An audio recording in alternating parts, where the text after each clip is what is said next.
All right, let's head over to the cloud. Mr. Tom Shepstone on the line with us. Energy, Security, Freedom.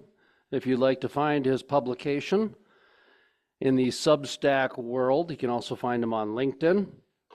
Are you on any other social medias, sir, other Oh, than we're on Substack and we're LinkedIn? on we're on X Okay. and also uh, Trump's site, as well as LinkedIn, as you said, and a couple others, but they're pretty Getter, for example. Um, so we do about a half a dozen different sites where we promote every day our posts. So I'll tell you what, either next month or the month after, I'd like to do a 20-minute interview just on social media yeah, on yeah, what you're finding out, what I'm finding yeah, out, ones that work, ones that don't work, because right, I'm now even seeing a trend on LinkedIn, specifically with oil and gas professionals, where they're talking about ditching LinkedIn. Too many lobbyists and government employees on there. yeah. And that leads us into our first question or comment, if you will, which has to do with one of the articles that you can find at Energy Security Freedom Now. Of course, former journalist, Natural Gas Now, Tom Shepstone, energy consultant for 20, 30 plus years. NGOs' biggest scam is what I wrote down. Yes, And this is a great topic because I think this is one of the most under discussed topics happening right now. In no fact, in, question. in Minnesota, the new leader of the House or the Senate flat out said, "Don't give another dime to nonprofits because the NGOs have soiled their name so bad." So, Yeah. what made you write this, and what? Well, Tell me the genesis behind this. the genesis actually started with when I worked with Energy in Depth. That was back in 2011 through 2013, and we were promoting natural gas development in Pennsylvania, New York, and thereabouts. I spent 3 wonderful years doing that on the side from other stuff I do. And as I got into it, I was always interested in who's really behind things, and I like many people, I originally thought that our enemies were simply people who were ill-informed ideologues. Okay, so that when you saw the protesters out there, saying no fracking and talking about all the problems and worshiping Josh Fox and all that nonsense, I really thought they were just uninformed, misinformed, true believer types. And there are a lot of those. There's no question about them. But what they really are, as I learned very quickly, is they're really useful idiots. Um, and I don't mean that in a necessarily a derogatory fashion. It may sound that way, but what I mean is they're people who are naive about what's really going on and who's really supporting them and why. Because what I found out very quickly was that in our case, the Rockefeller family was very, very much involved in funding all kinds of uh, what I would call fractivist activity in northeastern Pennsylvania and in New York State, um, and as well as other states. I mean, they're everywhere, but they focused on New York in particular, the Catskills in particular, because the Rockefeller family owns vast acreages of land in the Catskills, and they have some, private estates there. Larry Rockefeller Jr., who's would it be, let's see, John D's great grandson.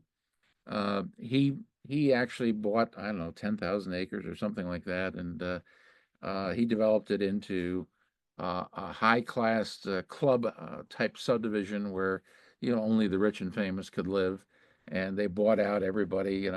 They anybody that looked like they were a commoner, they bought them out. And they are scared to death of uh, the commoners, so to speak, getting oil and gas because they can't buy the land on the cheap. Then that's one part of it.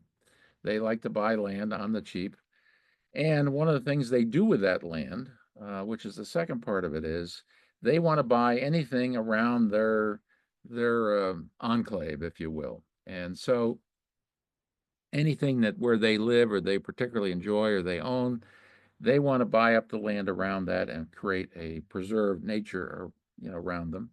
And what they do, it's a scam, really. What they do is they buy it on the cheap. They then, along the way, get it appraised for a higher price, and specifically, they appraise the value of an easement in many cases for conservation. So what they do is they then donate the conservation easement to the state, or maybe they'll donate the land with the conservation easement. Either way, it's the same result. The result is they get a park around their area that the state owns, um, and they've benefited because they got either money from the state, or they got some special credit, and they just keep redoing this. They go in, they buy up the land, they donate or sell the property, donate an easement, or they sell the property with an easement, and either way, they get paid by the state with an appraisal that generates an artificially high value, and so they just take that land, go out and do it again. And the same thing happens with many forest activities in northwestern Pennsylvania, for example, where people will come, conservation organizations will link up with a timber outfit, a large, national timber outfit, and they'll come in and they'll make a deal with the timber company to sell them the timber, but they'll then apply a conservation easement to the property afterwards and donate it to the state, and everybody is screwed except for the trust funder types who are running these NGOs who facilitate all this.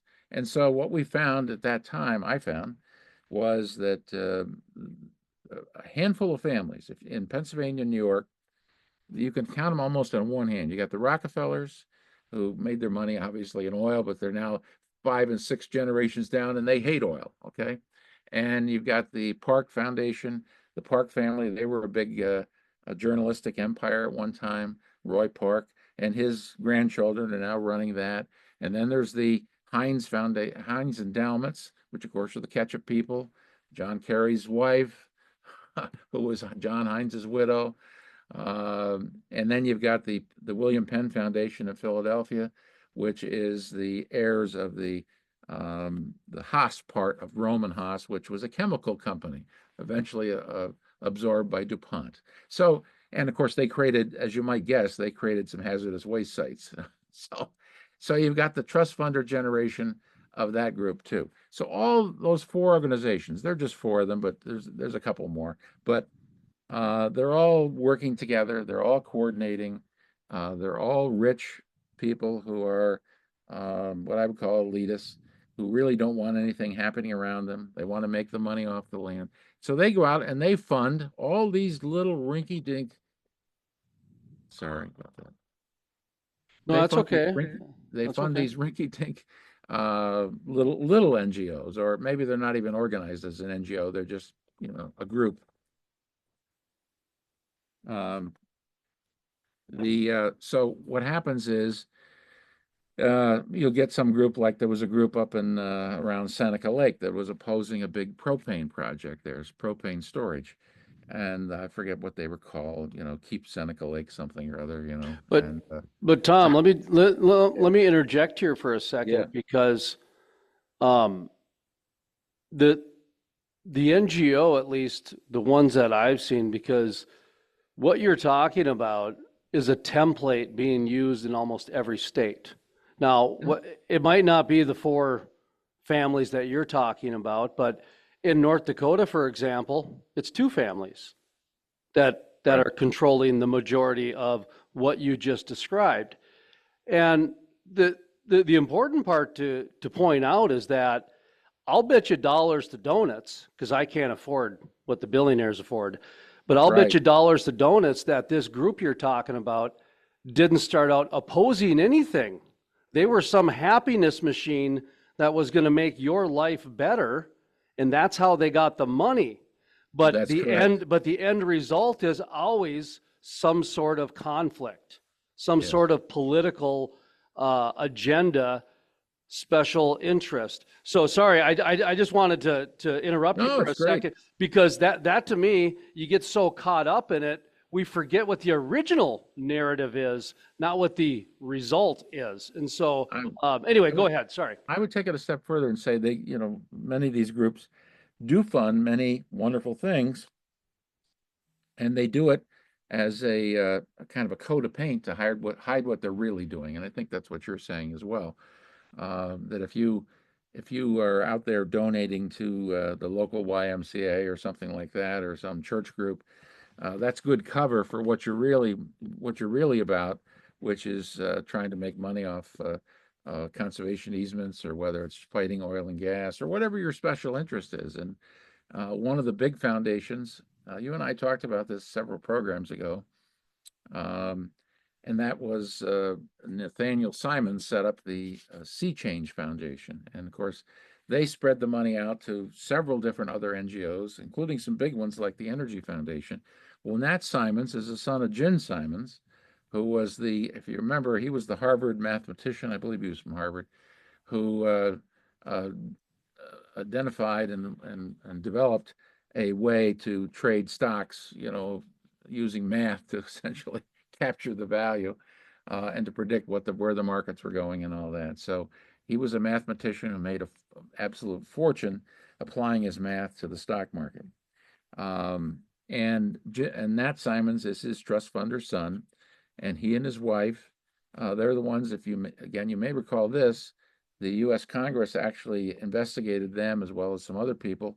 They were parking money down in I think it was it's not the Virgin Islands, it's Cayman. one of the other Caribbean islands. They were parking money there.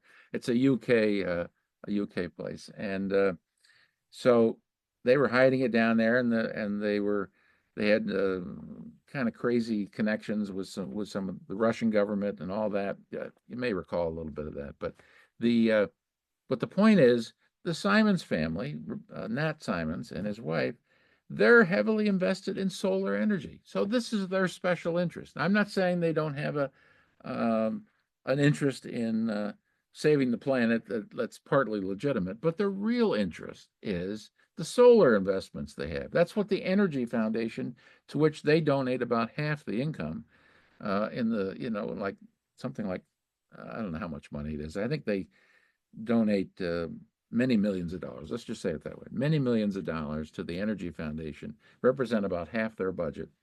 And the Energy Foundation is all about promoting solar and sticking it to oil, coal, gas, and frankly, anything else that competes with solar. That's what their mission is. And people do not realize, these little groups that are out there, um, they think saving the planet, or whatever whatever the mission, they think it's all about purist environmental goals. It's not. It's about the money, and there may be a little bit of the purist in there, but not much. It's mainly about the money. Well, And that's the problem we have with these NGOs. And I don't mean to prattle on, but I want to say, on your show, as I said many times on my blog, this is just a huge scandal. Elon Musk said there may be no bigger scandal in the history of the world than what's been done with these NGOs, and I believe it. Um, they have, and they don't deserve the tax exemption they're getting. They should be taxed. so And I want to ask you something, yeah, Tom, because you've you've worked in the media more or less yeah, through your columns, and right, I mean, you've been published, and so you understand kind of the way that the old media works. right, And the way that the old media worked in the free market system, it was based on subscribers and ratings. yes, yes, You had to produce in order to get any sort of money, whether it be from advertisers or subscribers or whatever the case is. Now, one of the things that I'm having some serious conversations with colleagues in the media about, because I came from the print industry, and so I went through the 2008 to 2012 paradigm shift where every right, newspaper went bankrupt, right, and we had a complete paradigm shift. And what rarely gets talked about is how Too Big to Fail and a couple other bailouts that happened most of that money went to Yahoo, Facebook, Yes, Twitter, a lot of the right, social media platforms that gave away the traditional media print for free on the right. internet. And it flat out, I mean, the investment that the banks and the government put into technology really damaged the news industry, the print industry, to where they've never recovered from it. No, they I never. believe that's going on right now with the oil and gas industry through a variety of ways. And I also believe it's going on through traditional radio and broadcast journalism, is the way the NGOs are all of a sudden producing their own podcasts. Yes, So it's very suspicious to me that a company who didn't even exist and has no experience in the media gets government money and all of a sudden produces a small media company, because nobody's listening to these podcasts. Nobody's listening to a salesperson interview their boss. no, Nobody's that's right. listening to a marketing director interview some executive director under the Yeah, same banner. Now, yeah, if they take that money and invest in the traditional media and distribute that with that traditional audience, well, their message could be disseminated in a proper way. But what the government's been doing, and it's so funny how this is happening, they're giving all this money to these startup NGOs that are creating their little silos, and no yes, one's listening. No, and they're going to the same conferences with the same people, and it keeps right. getting smaller and smaller, but their Hmm. budgets, for some reason, get bigger and bigger. Yeah, So anyway, I didn't mean to ramble there, but we are going to talk about the green grifters, because yeah, one of the things that you have to do if you are waging a war right, on someone is you have to take out their communication. And in right. traditional war, it's the communication tower. But in this case, it's the traditional media. And that's one of the arguments that's happening right now, is the green grifters are waging a war on traditional media through the podcasters and the NGOs and the special interests and those types of things. And Tom, I'd love to know your opinion on that, but also the green grifters. Do you believe that they are the ones kind of in control of the NGOs, or do you think it's someone Oh, no else? question, no question. Yeah, I mean, I just gave you a good example with Simons. I mean, he basically owns the Energy Foundation, and his Sea Change Foundation it's got a website that's very, just total basics, just like one page kind of website. And but yet he's spending, hundreds of millions of dollars, and he's basically funding all kinds of things, but particularly the Energy Foundation. That's his biggest thing.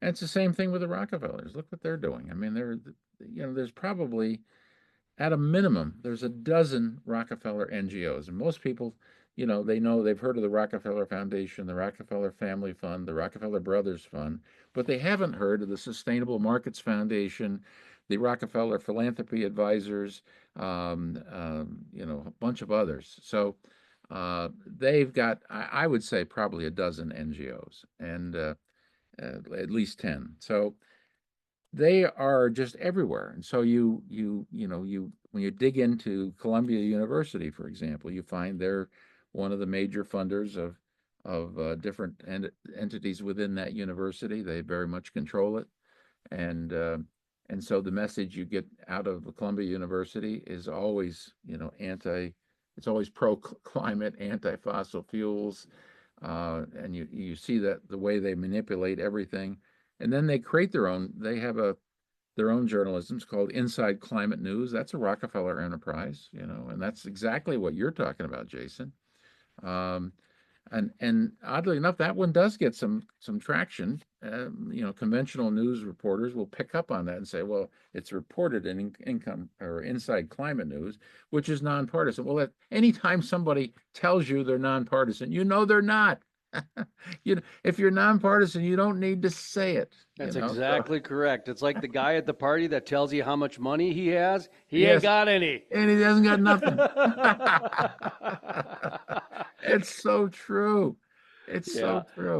But the one thing that I think bothers a lot of people in Yeah. this is that there's so much tax money going to people who Oh, have so much money. So it's gotten to the point to where a yes, lot of yes. times they're not even using their own money. And No, they're so not. it's house money. To them it's becomes a game at that Yep, point. I mean, yep. there's no consequences, there's no accountability. Nothing.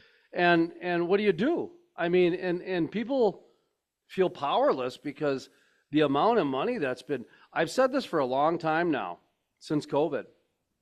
Well, actually, since the Inflation Reduction Act. But if Right. you take the money that was printed from COVID to the Inflation Reduction Act, that is more money than the United States had printed from 1776 to Yeah, 2020. And yeah, the government controlled all of that. So sure. they literally built their own country, their own economy, their own whatever you want to And the say. and the worst part of that, Jason, the very worst part of that is when they jumped up the budget from like $4 trillion a year to seven, okay, which they did for COVID. It never went back down. In a normal world, you would have this. And again, I don't. The COVID debacle was one of the great crimes of man in history. But putting that aside, let's assume the money was spent for legitimate purposes. And the in a sane world, that budget would have come back down to 4 million plus whatever inflation was involved, afterwards. It didn't. They just jumped it up and never took it back down again. And that is such a crime. I mean, it's And like a crime on top of a crime on top of a crime. but even from that template, Yeah. Tom, that's one of the issues with these nonprofits is, again, they fail in the free market, but they get funded again. And now that they're starting to compete with the media and they're Right. starting to compete with the private sector in other areas too, mind you, not just the Oh media. yeah. In fact, this morning I was in a meeting because some local job recruiters were ticked off because the local rural government accounting agency, whatever, is having a job fair. Yeah. Well, there was a company around town that's been doing job fairs for a long time. So now Sure. all of a sudden the government's stepping in and, Yeah. you That's know, a great example. yeah, and they're not advertising with anybody. They're not doing anything. They just got some money, and so now they're competing with the local Yeah. sector. So That's that's a one of great. the issues is that from the media standpoint, for example, um, people are now starting to give money to these nonprofits that are starting these news networks and these different things, and they're able to write off the advertising dollars. They're going to Yeah. they're going to trade shows and Yeah. conferences that all Yeah. of a sudden popped up out of nowhere, and they're Yeah. able to write off the marketing dollars. I mean, how the heck can you compete with that if you're like the New York Times or if Yeah. you're the Arkansas Little Rock Journal? I mean, this is some tough stuff to deal with here. My alma mater, NDSU, they started a podcast and right away they got Marvin Windows flying the podcast kids around in the private jet. I mean, are you kidding me? Wow, that's just incredible. So, the grifters are everywhere, man. But let's Oh talk yeah. about the green grifters because this is a touchy subject. Hmm. Um, some of them are from the oil and gas industry. Oh sure. A lot of them are from, the green sector, if you will. Yep. And some are just people trying to figure out how to survive. And if I got to Yeah. take that government money, I guess I'll bite my tongue in pride and take that. I mean, Tom, they're coming from everywhere. That's what I'm Yeah. saying. And so this is a tough one to discuss because when you Right. put out $5 trillion into the marketplace, you just paid off a lot of people. Yeah. And it happens all the time. And the older I've gotten, the more I realize how corrupt our government is. Um, but we can't excuse ourselves either. I've written a ton of stuff about how uneconomical and inappropriate solar energy is as a national policy, and it is. It's not the right thing to do. If somebody wants to put it on their own house on the rooftop, and they imagine that they can reduce their electricity needs, more power to them. But don't ask me for money for it. number one. And number, Exactly. It technically should be an investment into your family's that's future correct. by And, reducing your energy. Okay, I'm right. going to spend $4,000 on some energy Yeah. panels, and over the course of 10 years, I'm going to make back 20. That's Yeah. the idea. Yeah. Yeah.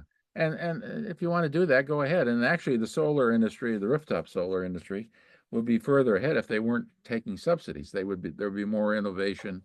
There'd be more things happening that make it more realistic. Okay. I think I'd agree everybody with knows. that. I'd agree with Yeah. that. And Hmm. they'd be doing better without it, the subsidies.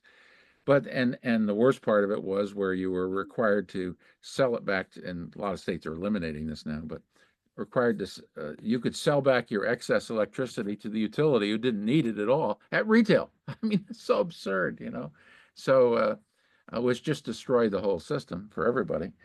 But I think we have to be honest with ourselves and say, you know, I've been on various sides of the solar equation. I've been writing against solar as a general principle because I don't think it's economical. But I've also represented various municipalities, particularly in New York, that have had to process applications. Okay, and I've always tried to be fair to the projects because I would disclose my own feelings and say, you know, look, this is where I stand, but this is a project, and we're not here to decide on solar energy. We're here to decide on the project, you know, and so I actually was involved in several cases where we ended up approving solar projects and then helping municipalities write regulations for it. So when I do that, I'm getting some money out of it. Let's be honest, you know. So I'm getting money that where the fees for my services are being reimbursed by the solar company. And when I write regulations for a town, they're paying me out of taxpayer money. And I've also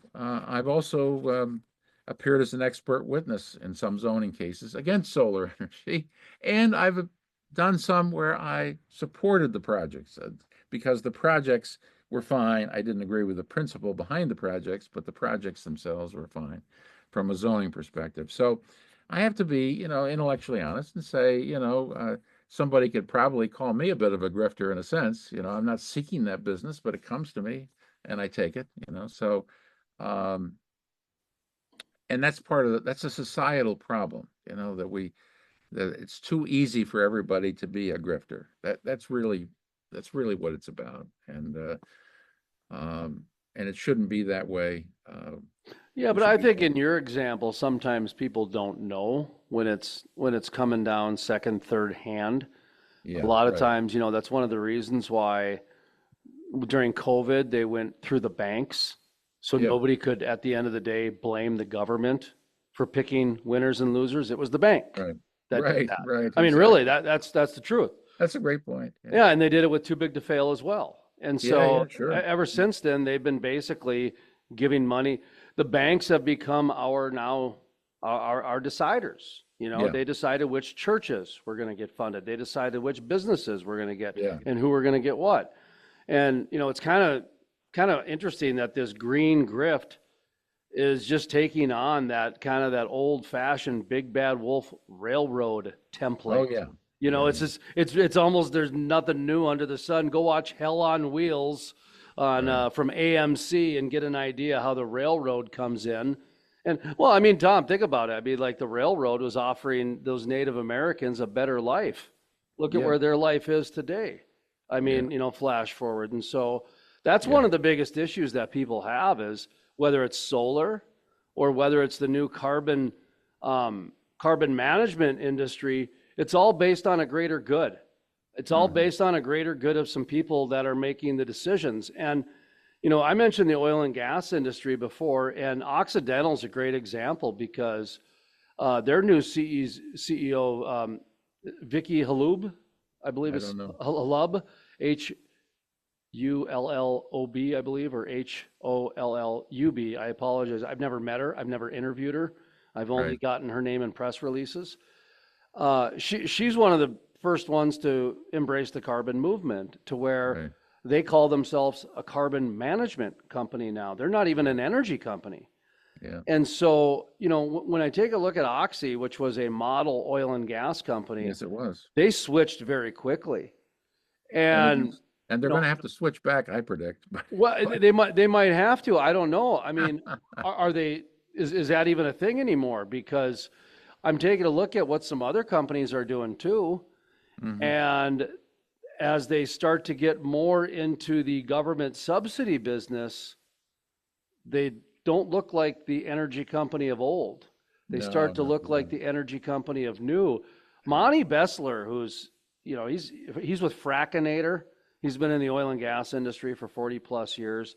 He Yeah. wrote a commentary on LinkedIn on one of our posts on the crude life about how a lot of the new executives didn't work out in the field and didn't have small Yeah, business right. Exactly. experience. So all they know is how to Exactly. get government handouts and Yeah. government subsidies, and they're executives at the oil companies now. Yeah, I was going to ask you your opinion on that, but you seem to be shaking your head in Oh, there's agreement. no So question about it. There's talk no, to me about that a little bit because that will completely change the industry if that's true.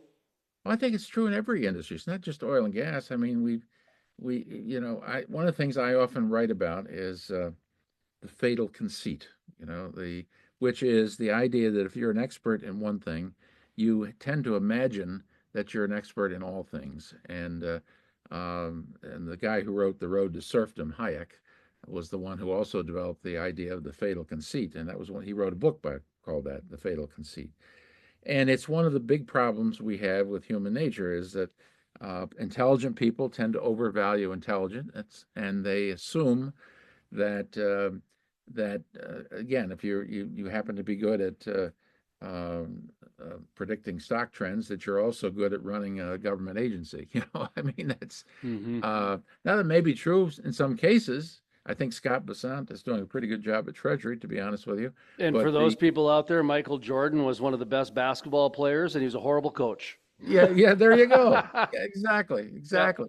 So the and there's always people that are always exceptions, and some people that are good at a lot of things, but nobody's good at everything. Not a single person on earth is good at everything.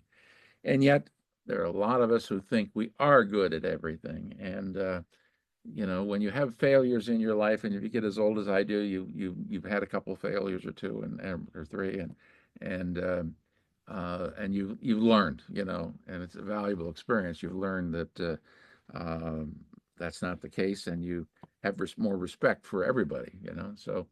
So I think that's the problem we have is we have a lot. You put your finger right on it when you said you get a lot of executives who've never worked in the field, and think of all the companies that have had problems as a result of that.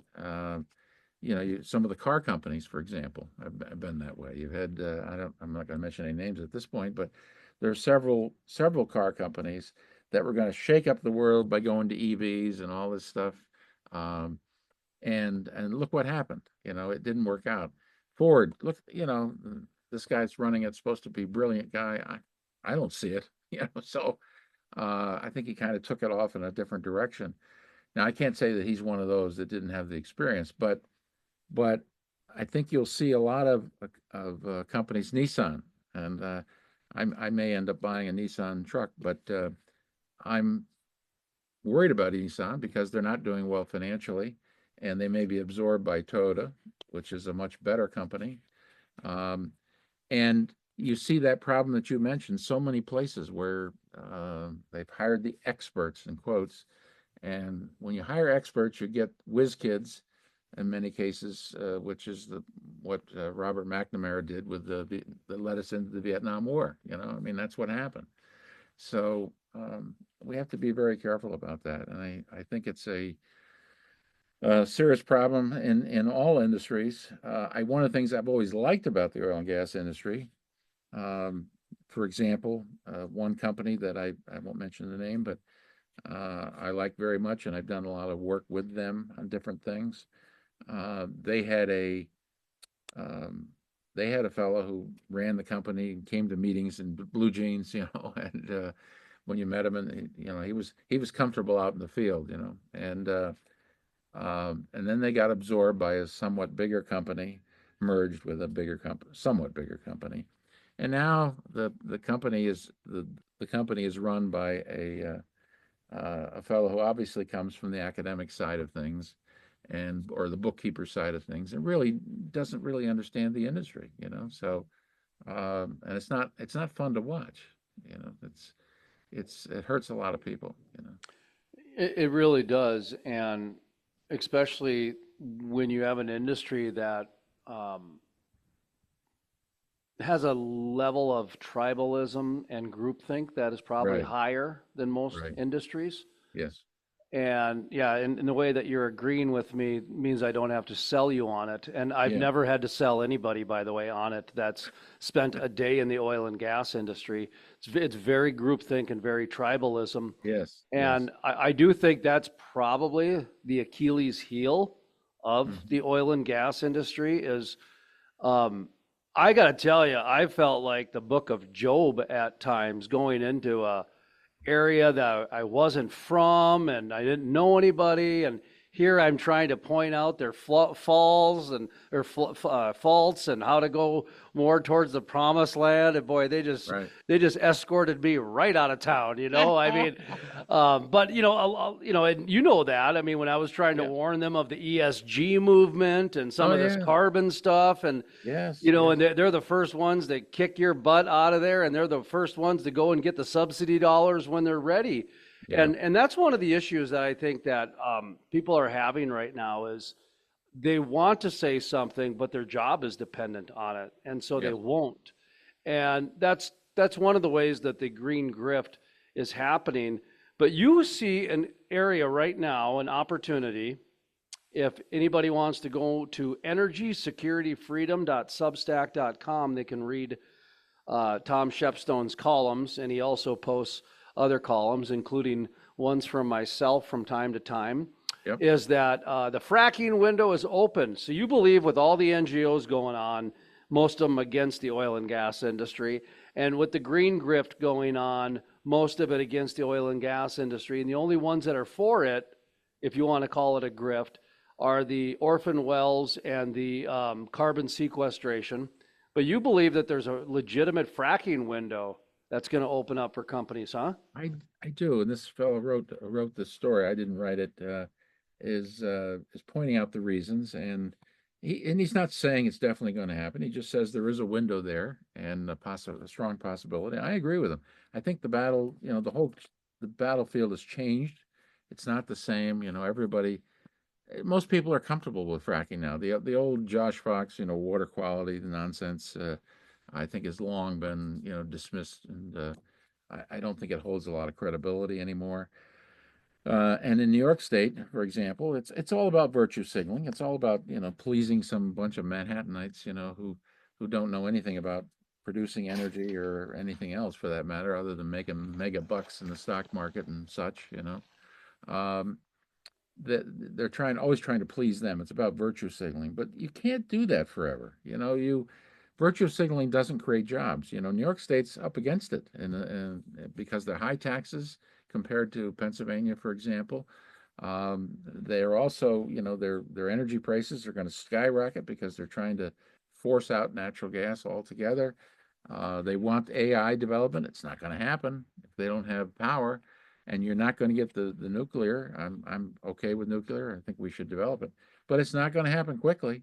And as a matter of fact, I think some of these states that have downplayed coal are going to see coal. They're going to be forced to use coal. I think some of them, because you're not gonna hold back and tell everybody no. You just can't do that. You got to have some of that AI development, and that's just the latest thing. But it's a very convenient thing, and it makes the point that if you want to have growth and development and higher incomes and better lives, then you're going to have the energy. And this nonsense of trying to depend on wind and solar, which does nothing but raise prices, as you know, it's never free. I just saw an article, again, put out by one of these smaller NGOs, Penn Future in Pennsylvania, funded by a couple of bigger ones I talked about earlier, put out a news release today about how we have to go to solar and wind to save money, and the average person would save $525 a year if we went totally wind and solar. Well, we can't go totally wind and solar. We still need the baseload energy, and what we've done by promoting the wind and solar is we've made the baseload energy less efficient. It's impossible to lower costs in those cases. absolutely impossible to lower costs. I don't care if you put the whole damn thing in for free, and it doesn't cost a dime to put in the wind and solar. It's still going to raise electricity rates because you're taking business away from the baseload generators that you cannot get away from. And so therefore, that's what Germany's learned. That's what California is learning. That's what New York is learning. And so and the whole world is learning, as a matter of fact. England's the same thing. You cannot do this promoting an internet or intermittent source of energy and not raise prices no matter how little it costs. And it's not true that it doesn't cost a lot. It does cost a lot, but even assuming it did, prices would still go up. Electricity prices are going to skyrocket no matter what you do because it's intermittent. And the battery storage is not going to do it. It's extremely costly. It only carries you for a couple hours, 3 or 4 hours. And I don't care what anybody says, it's extremely dangerous.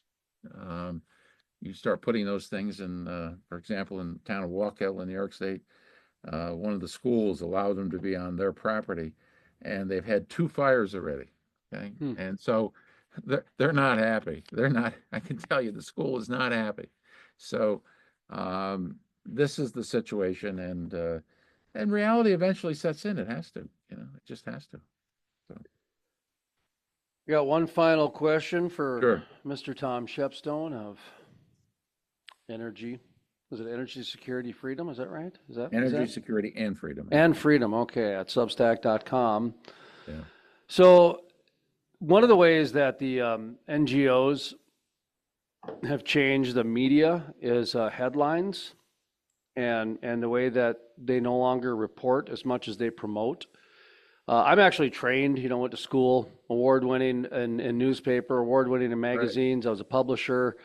And there is a difference between reporting and promoting. And there's a difference between opinion and editorializing and news. Yep.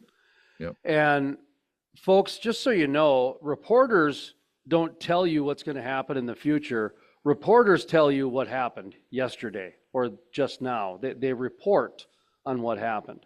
So anytime you're reading a story by a reporter about something that's going to happen, it's a promotion.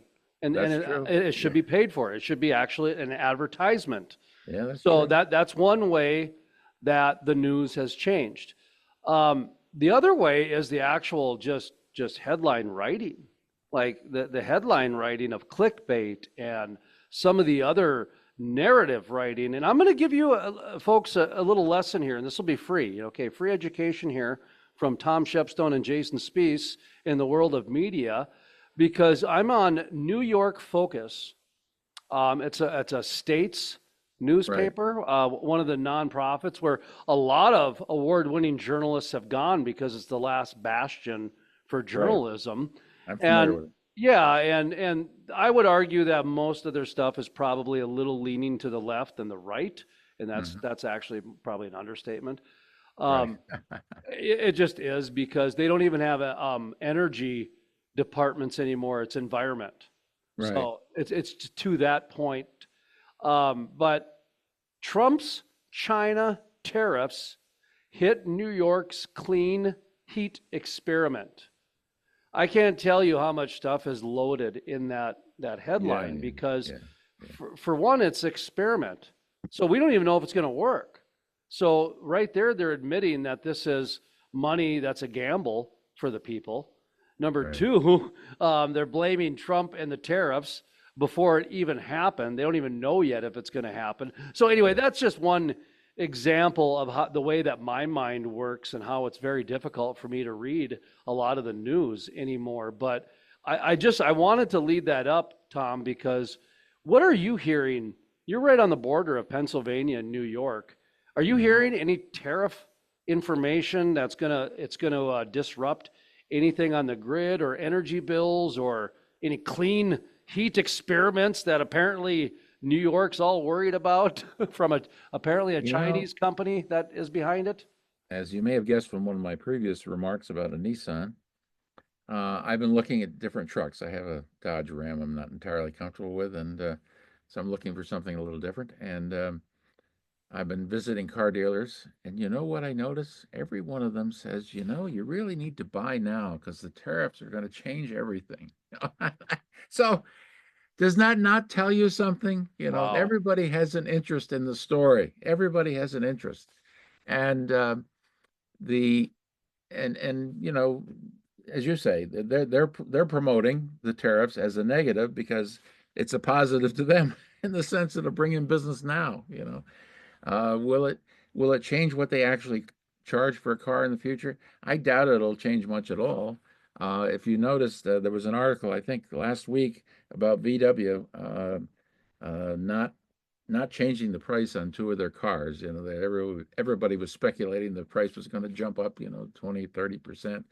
And they said, no, it's not going to change. So, uh, and I think, and that's what happened the last time when Trump did tariffs on China back in his first administration.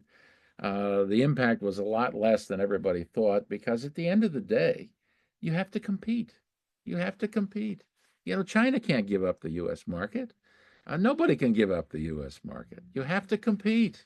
So it's going to be good for them because they're going to have to learn, like everybody else, how to compete. They've been effectively subsidized for years by taking advantage of us, charging us tariffs, and being able to sell to us at a lower than normal cost compared to what they charge us. And that's got to change, and it's going to be good for them in the end because they're going to innovate, they're going to change, they're going to do things differently, they're going to cut costs, and which is what everybody in business does. If something happens, you adapt. If you don't adapt, you die. So that's the way it is in business. And I don't think tariffs are going to have much of an impact on these foreign countries at all, or the prices we pay.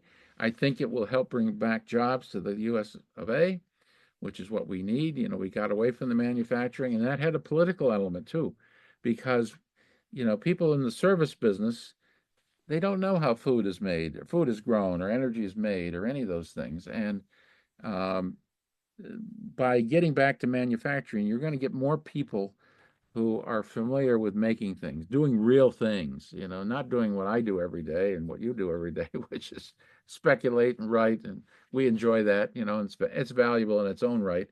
But we're not making real things, and the when you get more people making real things, you're going to have more realism in society. That would be my final observation here. Well, and I think too, it's the tariffs are going to go one of two ways.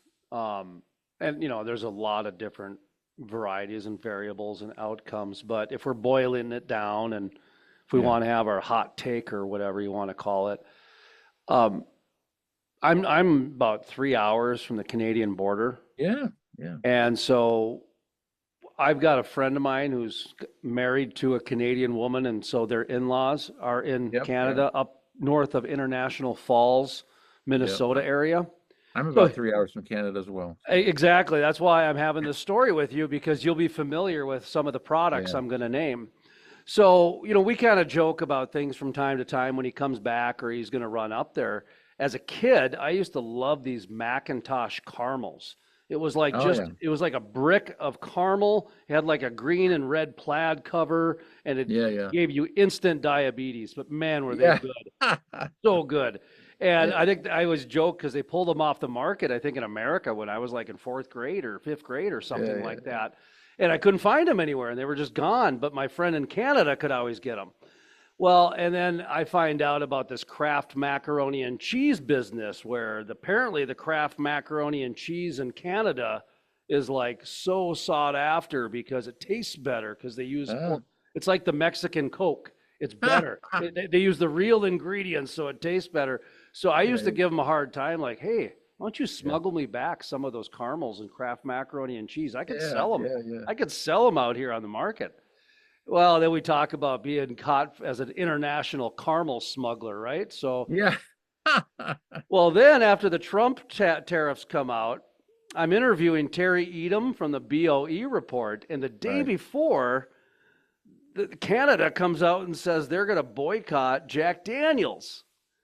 And so I thought, uh-oh, here comes the bootleggers. You're going to see Jack Daniel Yeah, yeah, bootleggers. exactly, And exactly. and that got so I think number one, you might have a trade war. Okay, you Yeah, might actually have a tariff trade war happen yeah, yeah, because if people boycott American, Canadian, Russian, hey man, I'll tell you what, some people like Smirnoff vodka. They don't care about yeah, the trade war. They want to have it Grey Goose or whatever the yeah, case yeah, is. yeah, yeah. And then and then the other one, of course, is more of maybe like what Honda and Toyota are doing, which is opening American assembly plants and Yes, manufacturing plants. So you're yeah, having out of state, out of country yeah, corporations now becoming quasi American companies. You know, right. so I see it going one of those two ways, Tom. And I think that we're already seeing a lot of the latter. I mean, what, $7 or $8 trillion, I think, has already been invested that by companies who want to be here to avoid the tariffs. Wonderful. And the other thing I think you're going to see happening, and particularly with the U.S. and Canada, I think you're going to see a lot of tariffs just dropped. I think you're going to see a lot of pressure for everybody to go to zero. And which would be a wonderful thing.